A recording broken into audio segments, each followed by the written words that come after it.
வணக்கம் அன்பான சொந்தங்களே. நறுக்கென்று 4 வார்த்தை உங்களுடன் நகுலா சிவநாதன். இன்றைய நிகழ்வில நாங்கள் இந்த ஆரோக்கியம் பற்றி பேசலாம் என்று இருக்கிறேன். இந்த ஆரோக்கியம் எப்படி ஒரு மனித வாழ்க்கையில ஆரோக்கியத்தை பேணலாம் என்ற ஒரு கேள்வி இருக்கின்றது. நிச்சயம் நாங்கள் சுகதேகியாக வாழ்வதற்கு ஆரோக்கியமான ஒரு வாழ்க்கை எங்களுக்கு தேவை. இந்த ஆரோக்கியமான வாழ்க்கை எங்களோட உணவு, உடை, பழக்க வழக்கம் போன்றவற்றில தங்கி இருப்பதை பார்க்கின்றோம்.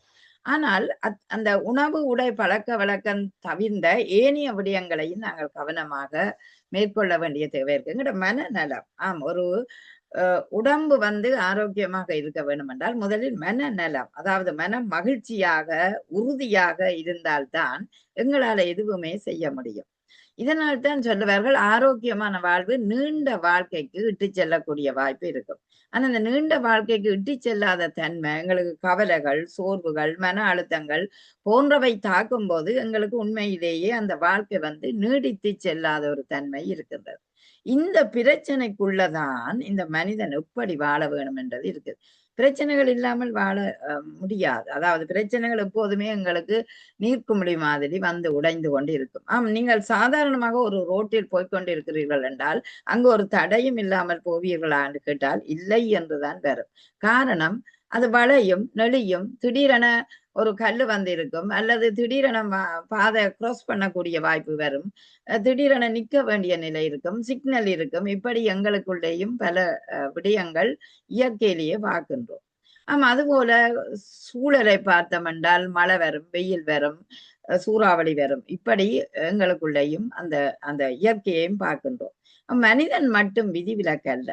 ஆனால் இவற்றுக்கிடையேதான் நாங்கள் அமைதி, பொறுமை, சகிப்புத்தன்மை அத்தனையும் பேணி வாழ வேண்டிய சூழல் எங்களுக்குள்ள இருக்கிறது. அதற்கு முதலில் நீங்கள் தயாரா என்ற ஒரு கேள்வி இருக்கிறது. அதற்குத்தான் எங்கட மனதை ஆரோக்கியமாக வைக்கிறோம். மனம் இல்ல, உடல், மனம், எண்ணங்கள் அத்தனையிலுமே நாங்கள் ஆரோக்கியமாக வைத்திருக்க வேண்டிய தேவை வருகிறது. அங்க ஆரோக்கியம் என்றால் உடலுக்கு மட்டுமல்ல, உளத்துக்கும் ஆரோக்கியம் வேணும். நல்ல நூல்களை படிக்கணும், நல்ல நட்புகளை தேடிக்கொள்ள வேணும், தோழமையோடு பழக வேணும், கற்றவரிடமிருந்து நல்ல அறிவுரைகளை கேட்க வேணும், இறை வழிபாடு, சமய நெறிகளை நாங்கள் மேற்கொள்ள வேணும். இப்படி எல்லாம் எங்களுக்கு சாதகமாக அமைந்தால் அந்த வாழ்க்கையில நாங்கள் ஆரோக்கியமாக வாழ்கிறோம் என்று அர்த்தமாக வரும். இன்று அது இல்லாமல் போய்விட்டதல்ல. கணனிக்கும், கைத்தொலைபேசிக்கும், தொழில்நுட்ப தகவல் மையங்களுக்கும் அல்லது தொழில்நுட்ப விடயங்களிலுமே நாங்கள் எங்களோட நேரங்களை நிறைய செலவழிக்கிறோம். இதனால பலருடைய ஆரோக்கியம் கண் பாதிக்கப்படுகிறது, உடல்நலம் பாதிக்கப்படுறது, எத்தனையோ ஆரோக்கியமற்ற தன்மை எங்களுக்குள் வருகிறது.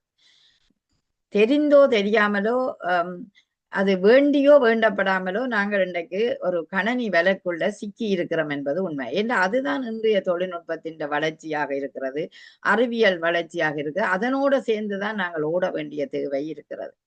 அப்படியாயின் அதனையும் நாங்கள் அளவாக பாவிக்க வேண்டும் என்பது உண்மையான ஒன்று. என்றால் எங்களோட ஆரோக்கியத்தை பாதிக்கக்கூடிய எந்த விடயத்தையும் நாங்கள் தூர விலக்க வேண்டிய தேவை வருகிறது. சில நேரம் கடுமையான சூழல், கடுமையான வேலைப்பளு காரணமாக அதற்குள் அடைபட்டு இருக்கிறவர்களும் இருக்கிறார்கள்.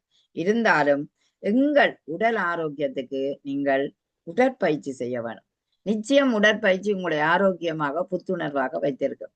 நல்ல எண்ணங்களை மேற்கொள்ள வேணும், இறை சிந்தனையை வளர்க்க வேணும், தியானம், உறுதியான தன்னம்பிக்கை போன்றவற்றை எங்களோட மனங்களில் வளர்த்தால் நிச்சயம் அந்த ஆரோக்கியமான ஒரு வாழ்க்கைக்கு நாங்கள் செல்வோம் என்பது உண்மையான ஒன்று.